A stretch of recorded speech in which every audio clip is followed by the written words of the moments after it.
It's AEW Double or Nothing 2022 predictions, everyone. I am Luco in DAD, and I will be facing off against Oliver Davis. Hey, Dolly. Hey, should we do moving match graphics for the purpose of those with flash photography? Yes, I'm going to do like the Rocks one. It's the best one. Yeah. What's I was going to say I'll do generic create a wrestler option 1. And then you freeze. We're doing AEW Double or Nothing predictions. Please press the thumbs up button. Subscribe if you haven't already. Get in your Omega chats with what you think is going to happen at Double or Nothing. Get your comments in down below if you're watching this on catch up, as we're going to dive into the Double or Nothing predictions. We are doing the WrestleTalk prediction system, which means you get 1 point for a correct answer, 2 points for a title match, and we get to place our Joker on a title match, which gets you double points. Unless, of course, you're wrong, in which case you lose those points. So there's the potential to either gain 4 or lose 4.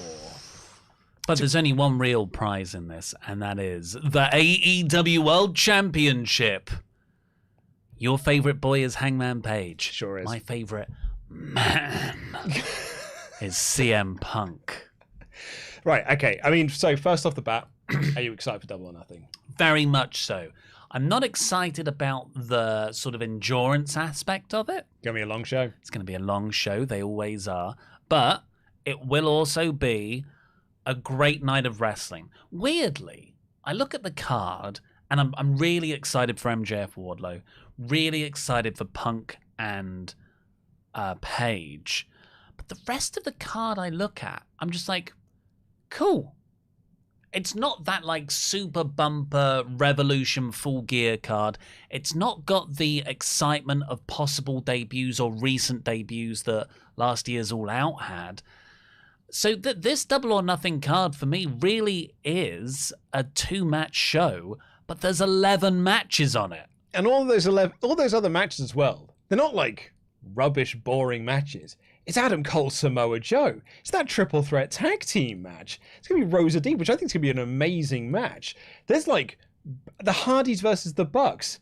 That will either be as good as it was in 2015 or an absolute train wreck, and either option's great. Well, shall I give you a clip of what we'll be talking about on Monday's podcast review? What's that? Why did Matt do that? Why didn't they call off the match? I can't believe Jeff's still doing this. Yeah. Did they go too far? We'll go clutch at some pearls. But anyway, get your comments in down below. What do you think is going to happen as we kick things off here with Hookhausen versus... Hang on, sorry. I'm just going to stop myself there. Because we're doing predictions. That's all fun and everything. But what if someone else wanted to join in predictions with us? What? What do you... Well, like if a viewer at home was like... Oh, I thought you were going to bring in Danhausen for a second there. I wish! I was like, but what? What, you mean like to play against us with their own predictions? Yeah, and compete against all of us here in the office, compete against other members of the WrestleTalk SWAF Nation. Do you think there's a way that could be possible? I think there is. And I think it's on our Patreon. It's called Wrestle League. Head on over to patreon.com/WrestleTalk. Wrestle League is not only live, everyone, it's working. So head on over there, get in your predictions form, compete against everyone else in the SWAF Nation, compete against us in the office. The winner of Wrestle League at the end of the season wins a replica Jam That Championship belt. And there's loads of other perks on that Patreon, not just Wrestle League. Fan Quizzlemania you can partake in, exclusive podcast shows, loads of CBW bits too, exclusive video versions of our podcast intros and outros. So yeah, please do check it out. It's the best way to support us. Indeed it is. So let's kick things off on the buy-in. Only a half an hour buy-in. Mwah, love to see that. Hookhausen versus Tony Nese and Smart Mark Sterling. Ollie, what have you got first? Hookhausen. So have I. Yeah, I think this will be a pretty quick match. It's a comedy one. I don't even know if Danhausen is really okay to wrestle. When he broke his leg in when? November? Oh God, was it that soon ago? Because he's like walking around. Yeah, he's walking around okay. But of course, Tony Nese's tag partner is Mark Sterling, a wrestler but not a wrestler character, so he'll be doing the Michael Cole style offense, I guess. The Paul Heyman with tagging with Brock Lesnar. Yeah. But I think this is a Hook squash. Like, Hook is gonna maybe squash Sterling. I think here the finish of this match isn't Hook beating Mark Sterling. It's Hook beating Tony Nese and then tagging in Danhausen to get the pin. Because they're the best friends. That's and nice. They're going to have some crisps together, or chips, as our American friends might call them. Up next, it is the let's just say Mo match on the card as Jade Cargill takes on Anna Jay for the TBS Championship. I mean, I don't know about you, but for me, this is one of the hardest matches to predict, because when you have such a big long-term storyline building into something with a wrestler who's been independently built up outside of the title picture, but I'm going to play it safe. I'm going to go Jade Cargill. Yeah, I really did dabble in the idea that Anna Jay was going to be the person to dethrone Jade Cargill and her big undefeated streak, but I think the safer money is just going with Jade here. We're being facetious, of course. This is quite obviously going to be a Jade Cargill match, because this match has had literally zero build. Just randomly on Rampage last week, Anna Jay ran out, and then it was like, and they're facing at the pay-per-view. Sure. Might as well. Both gone Jade Cargill there. The Owen Hart Cup Tournament Finals next. One of these we know for certain, which is the men's side of things. Oh, yes, yeah. Which is Samoa Joe versus Adam Cole. The winners, reportedly, are getting belts. They're actually getting given Owen Hart Cup belts. So it's not a trophy. It's a belt instead, a cummerbund. Because they haven't got enough. Well, in my opinion, AEW, they need some more belts. It's because they didn't get the Ring of Honor 6-man tag team championships. They were like, well, there's more belts to be added then, I guess, as well as our own trios titles. Dan Lambert is sitting down with Tony Khan at lunch and going, you want some more belts, man? I like belts. I think we should put more belts in the company. This is for the Owen Hart Tournament belt. On the men's side of things, it is Samoa Joe versus Adam Cole. Who have you gone for here? This is actually genuinely tricky, I think. It could go either way. But I'm being cynical about this. Samoa Joe, he got the ROH TV title win. He's in the feud with Jay Lethal and stuff. But I look at Cole and I'm like, well, what has he had? He lost the feud to Orange Cassidy, really, by the end of it. He lost the title feud to Hangman Page. I think he needs something, really, to keep him spinning at the top of the company. So I'm saying Adam Cole. I think it's Adam Cole as well. I kind of would love it to be Samoa Joe, but I think Cole's feels like the better option here. I think you're right as well. Like, I think he's a guy that needs a big win because he lost both of the title matches that he has had. And I think it kind of gives the Elite something as well to sort of like elevate them as a faction, because they feel like bit players in amongst sort of like the wider AEW universe when they used to be like the main thing on the show. So yeah, I'm going to go with Adam Cole on this one as well. I'm actually more uncertain on the women's side of things, which is Dr. Britt Baker, DMD, versus either Ruby Soho or Chris Statlander.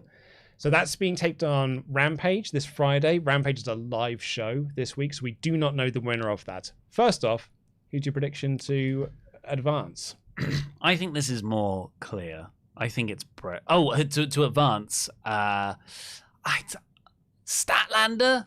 But Soho got the promo? I don't know, because I don't feel like any women's character in AEW has had anything of substance to do. So they really are interchangeable for me, unfortunately. I think Statlander only because she's got the new character. And she was the one who was inserted into the tournament in the place of Hikaru Shida, so that can give Shida something to come back to when she is back from her quote-unquote injury.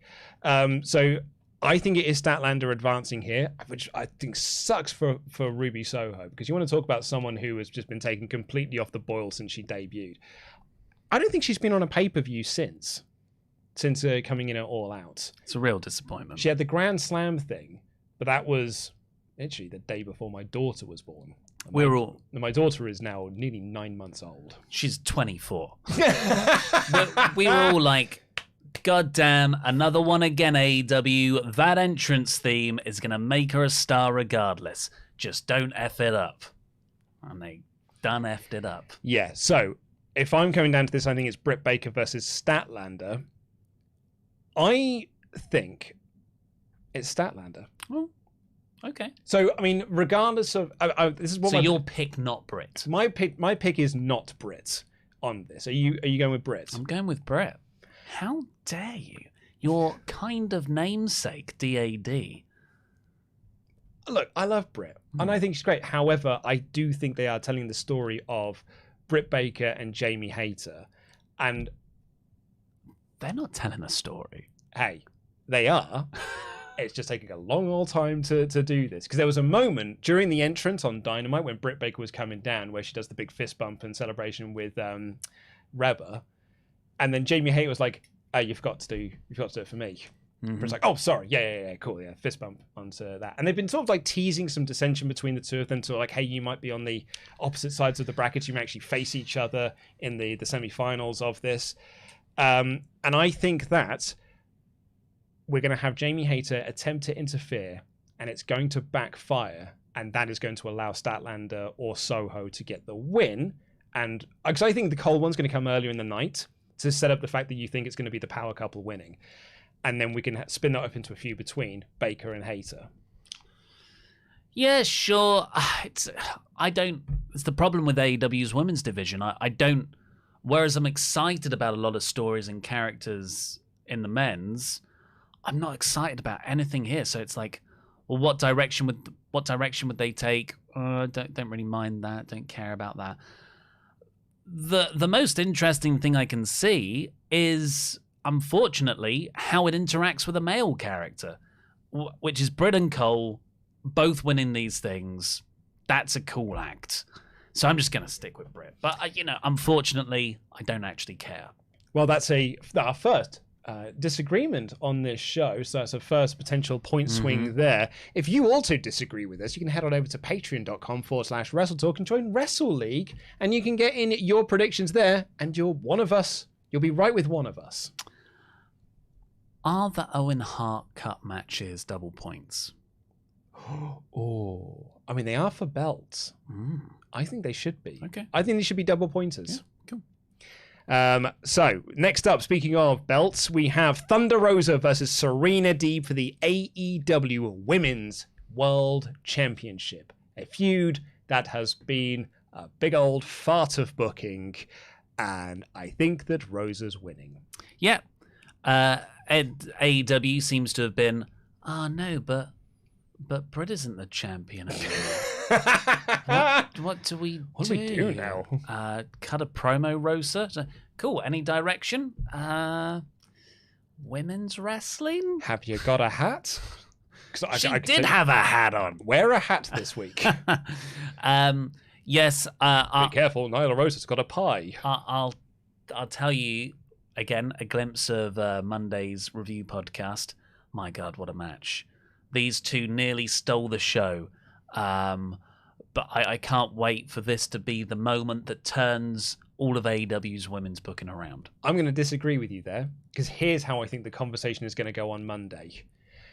Man, they tried really hard to get the crowd into this, but they were put on after a match. Like, they'll be put on after the triple threat tag team match or something that will burn the crowd out.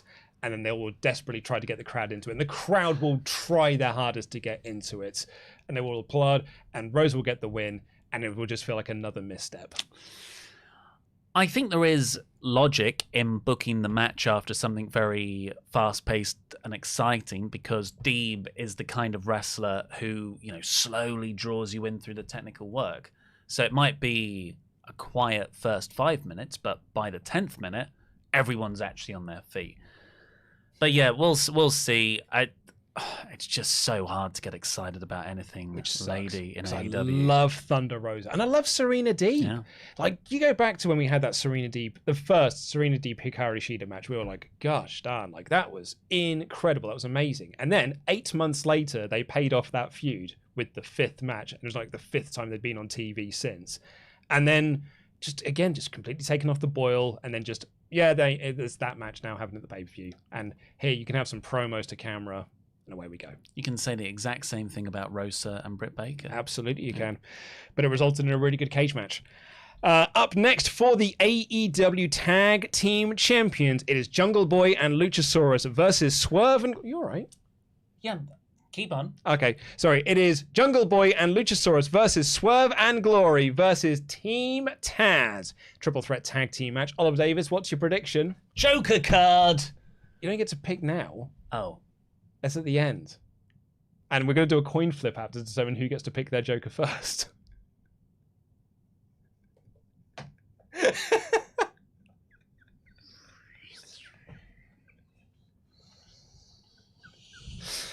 I'm gonna go for Swerve. Swerve and Glory. My answer is Swerve and Glory.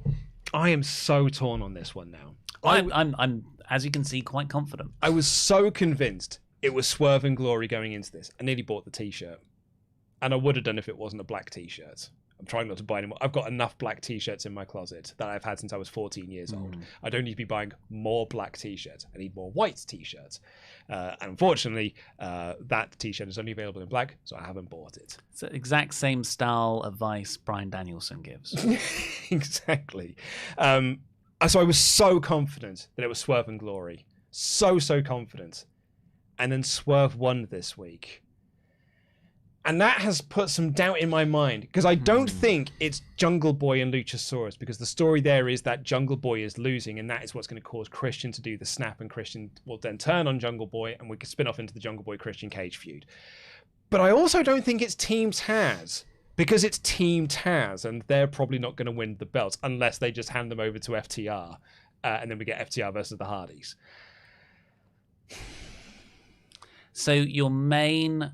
I think you've got a good point for why it isn't Jurassic Express. I think you've got a good point for why it isn't Team Taz. Your point for why it isn't Swerve and Lee is because they won. Because they won this week.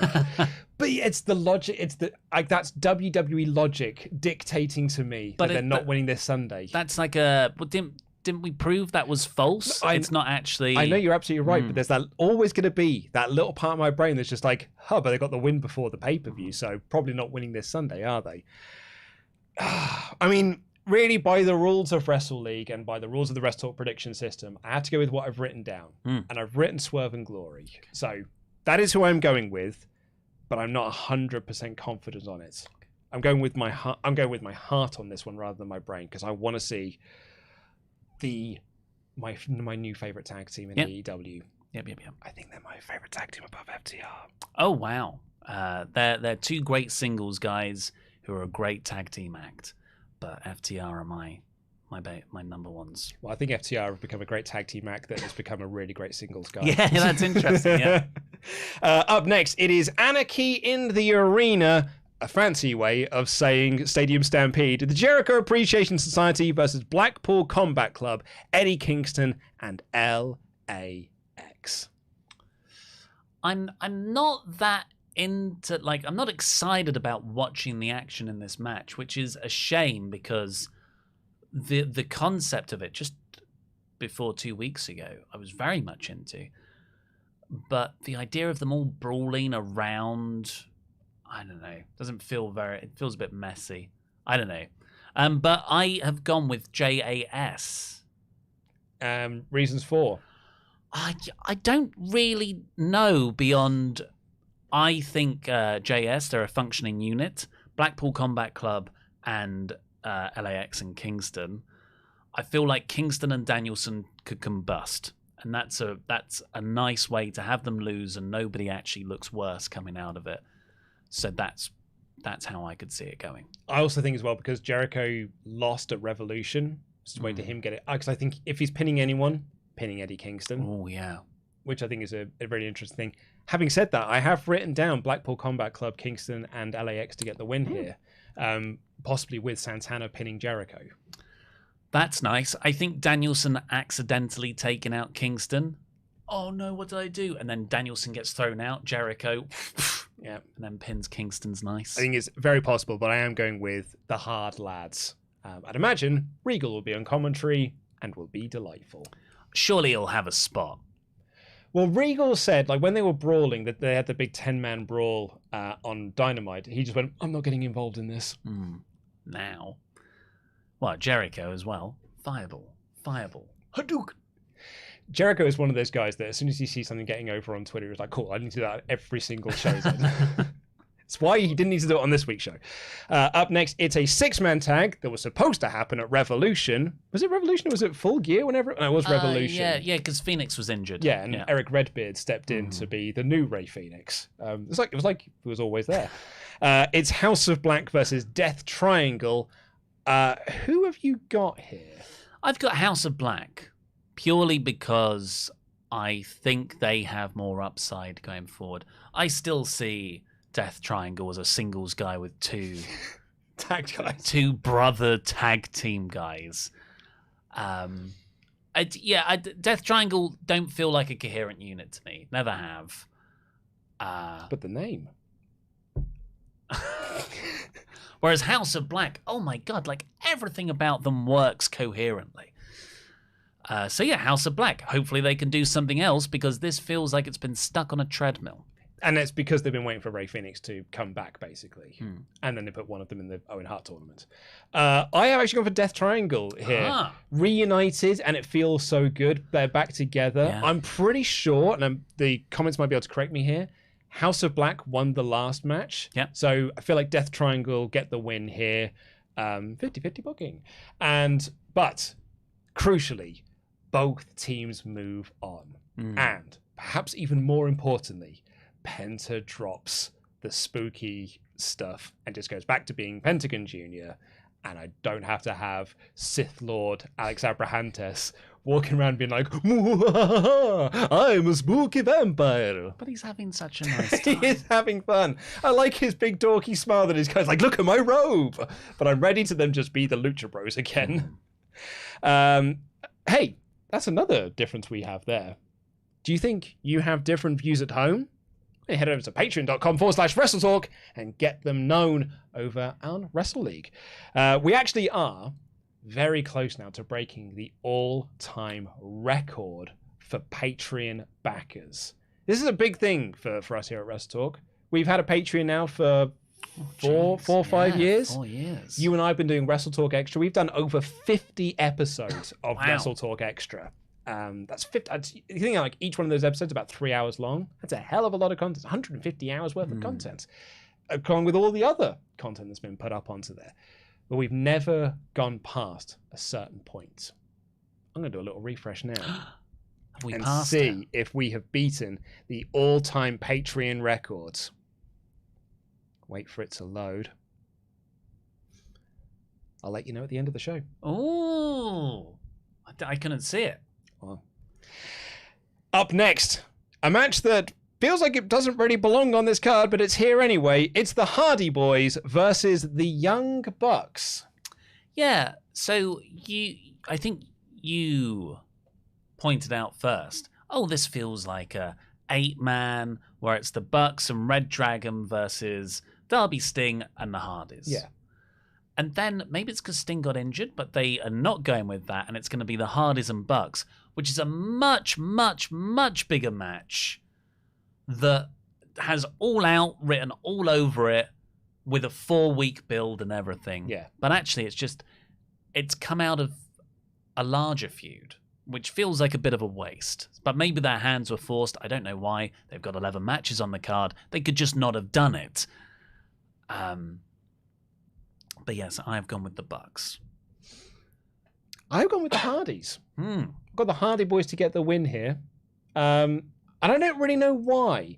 And I think it's probably because this feud has just sort of come out. Not this feud has come out of nowhere. This match has come out of nowhere. Like they were building a different story. Like you say, maybe their hands were tied or something. But it just felt like on Rampage they were just like, oh yeah, and by the way, it's going to be the Hardys versus the Bucks. And I just feel like that should have been a bigger deal that we're getting this match again. You know, the Hardys brought Matt back into AEW after he got fired by WWE.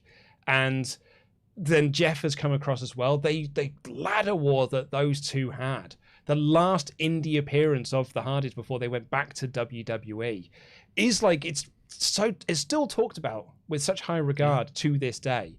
And we're now getting that match. And they were saying in the comments like, oh, what a dream match. I was like, yeah, it was a dream match 7 years ago. But it doesn't feel like a dream match now. This feels like it's just a randomly announced match for a pay-per-view. I still think it's a dream match, but it is not a dream. It has not had a build befitting of a dream match. Yeah, I would agree with you there. So yeah, I've got the Hardys there. You've got the Bucks. Yeah. Up next, here we get to the 2-match card that we've been talking about. Not to say that anything on this card is terrible, because actually most of it's really, really great. MJF versus Wardlow.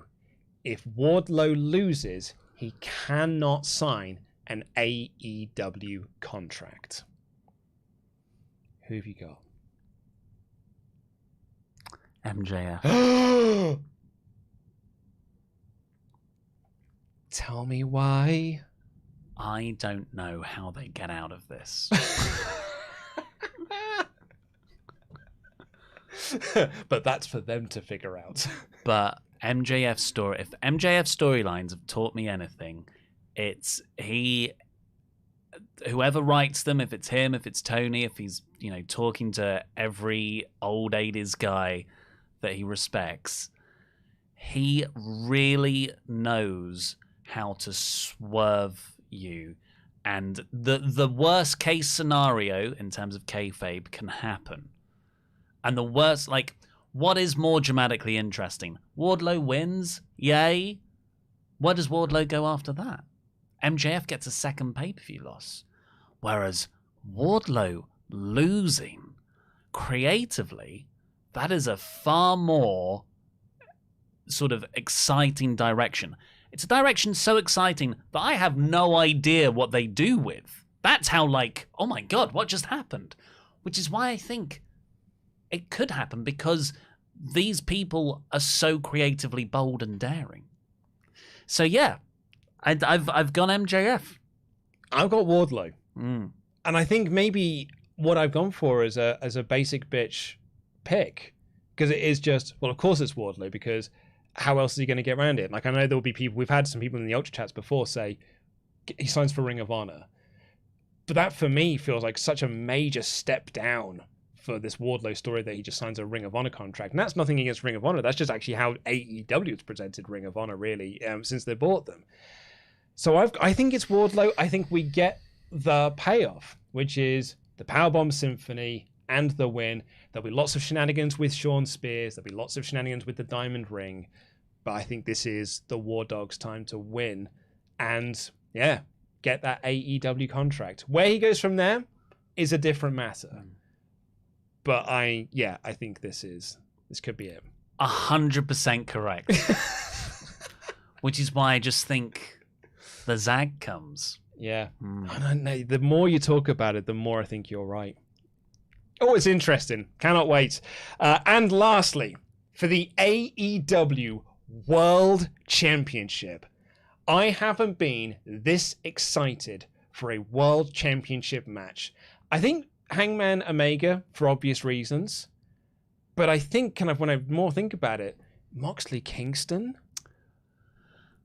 When I was just so dramatically invested in two characters, because going into Full Gear, I was so sure of Hangman winning the belt there, because it makes storylines. And I think even really at Full Gear, never thought Eddie Kingston was going to win, but there was such a great story there of what would happen if he did. And I've got that here with Hangman Page versus CM Punk. And it's my boy. He's my world champion. Cowboy S-word, Hangman Adam Page. Kicks out of a Punk shot lariat, hits a GTS, and then hits his own buckshot lariat and gets the win. Not only retaining the AEW World Championship, but saving us all from tyrannical Phil and his heelish ways. I've got my boy Hangman. We have differed a lot on this card. Yeah. And I've always thought CM Punk, I've been quite open about that. And then the go home promo on this week's episode of Dynamite, really has made me that I'm more unsure.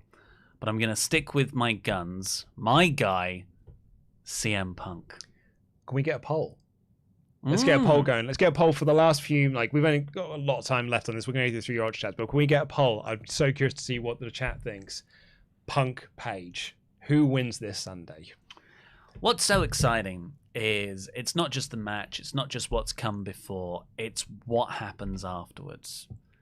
And I'm really, really hooked into this. Yeah, I cannot wait.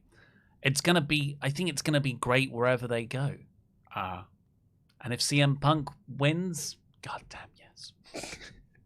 No, my boy Hangman. He's the guy. He's supposed to be the chosen one. Transitional champ. His terrible taste in Marvel movies be damned. I think it's going to be Hangman Page. He's going to beat all of the new Buzz Lightyears that's coming. Where he goes next, I don't know. But the more you have talked about this world of CM Punk winning the belt and the mask off moment of it was me all along. It's me, Tyrannical Phil, Hangman being proven right. I think it's such a beautiful story in there. Well, I think that story works better if Hangman wins first. Yeah. And Punk wins it either at the next pay-per-view or before. I don't know. I'm really excited, though. I don't know, man. Right.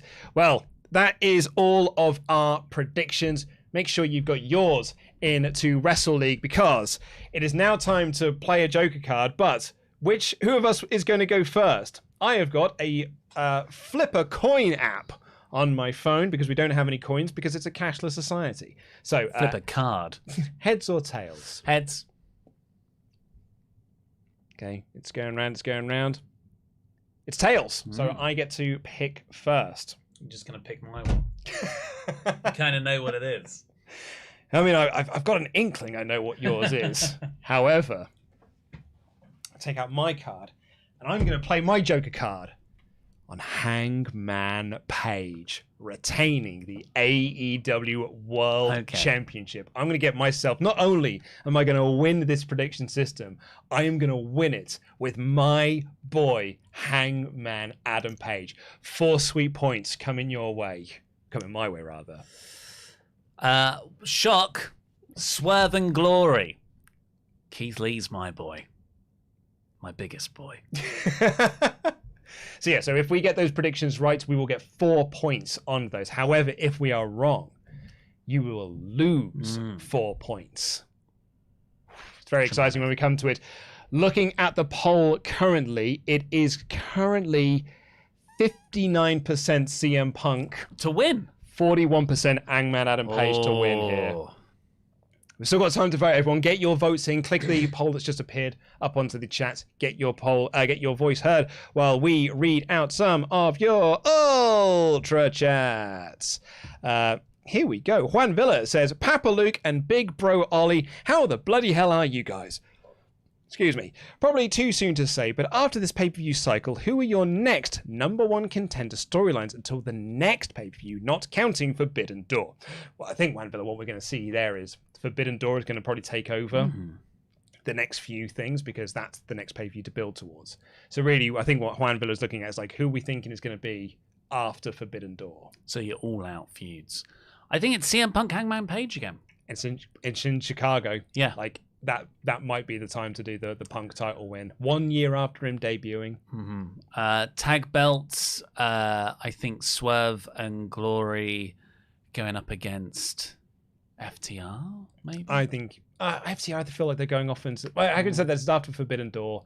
I think we can go back to FTR again as the top tag team. I think they're so over as a tag team that I think the fans will demand that we get back to FTR. Tony, on the other hand, is probably go like, I've got the Hardy Boys on my roster. Yay! Going to put those toys into it. These were my favorite toys when I was a kid. Nicholas Lama, Ollie, Joker card. Please put that on a shirt. Or it should be on a short. Juan Villa says, I know I'm always high watching my AEW, but damn, that's a lot of matches. Can we cut some of them and have a casino battle royale? I thought that match type would always be on Double or Nothing. Yeah. Well, I'm not mourning the loss of the casino battle royale. But the Joker. Yeah. It's never... It was Leo Rush. It's Matt Sydal. It's never a big one. It's always like, cool. Fun, that. Johnny Gargano AEW man. Oh, Johnny. Very good. Laser Punk said, if Danielson and Kingston explode, are you saying Danielson is having a heel turn? Does that mean Blackpool Combat Club is turning heel also? I don't see Danielson leaving the group anytime soon. No, not a heel turn, just sort of an explosion of emotions. Kingston and Danielson just don't like each other. I think that transcends heel-face dynamics. I completely agree, yeah. I do think there is going to be some combustion between Danielson, because they've set that up as part of the feud, is that those two don't get along. So I think we are going to see some miscommunication. Or will we see them get on the same page and set aside their differences to beat up some sports entertainers? Tails P said MJF will win and Wardlow will sign a Ring of Honor contract. Hardys will win so we can get Undisputed versus Elite when Omega comes back. So that's Cole and Red Dragon versus Omega and Bucks. Yeah. That feels like an eventual direction, but I don't think the Hardys have to lose for that to happen. I really do think the Hardys are going to be the ones facing for the tag titles at All Out.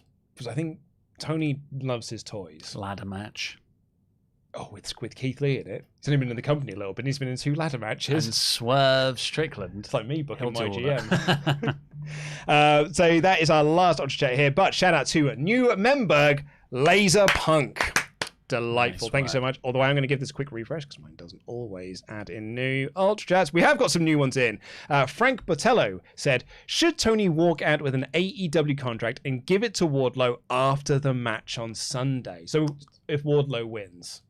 Yeah, that's a nice spot, but it's a Tony appearance which I'm sort of against, and it's kayfabe. It's not like an actual sincere, unproven indie guy who's getting a contract. I can't see it working. What if it's Hunter? What if Hunter comes out? Triple H comes out and offers him an NXT contract. No, offers him an AEW contract because he's now working for them. He does the point and everything.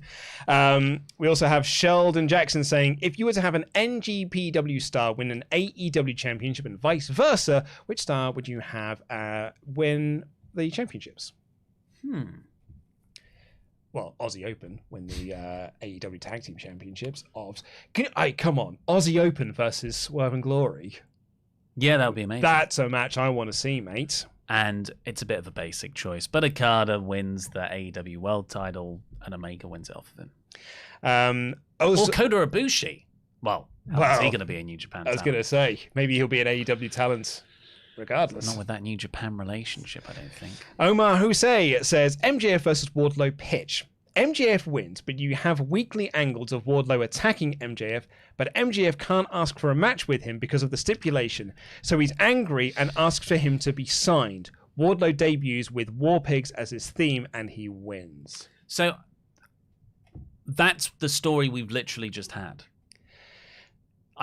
That's too repetitive. I agree with you there, because it is sort of the same. It's a slight variation on the story we've just had, and I like the idea of like MJF being like, oh my god, I'm so angry at this guy because he's attacking me and I want to have a match with him, but I can't. But I think MJF as a character would just be like, I've already beaten him. Yeah, I've already proven that he's a pig and I don't need him around here anymore. You shouldn't be around here. Yeah. There'd just be a big question about how does AEW security keep letting this guy in. Can't stop him.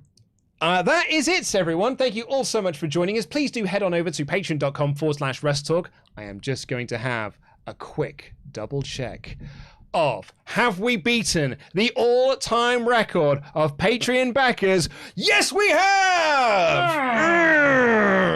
But still sign up. Well done, Andy. We have beaten our previous record of Patreon backers. Andy Datson, everyone. Well done, Andy. All of Andy Datson's hard work. And Laurie's, really, when you think about it. Yeah. Maybe Adams. I think you'll probably... Ours, yeah. I think you can probably say that we did. Sullivan, of course, Sullivan. Jenna. Social Media Abby. Editor Terry. Whole gang. The whole gang. Everyone has done stellar work to make Patreon what it is today. Thank you all so much for watching. We will see you this Sunday for Double or Nothing live reactions here on the WrestleTalk Podcast channel. But tomorrow, I am joined by Taya Valkyrie to talk about NWA's upcoming pay-per-view. And we're going to be chatting about all sorts of things. Taya Valkyrie on the podcast tomorrow. Podcast tomorrow. Take care, everyone. Love you. Jam that jam.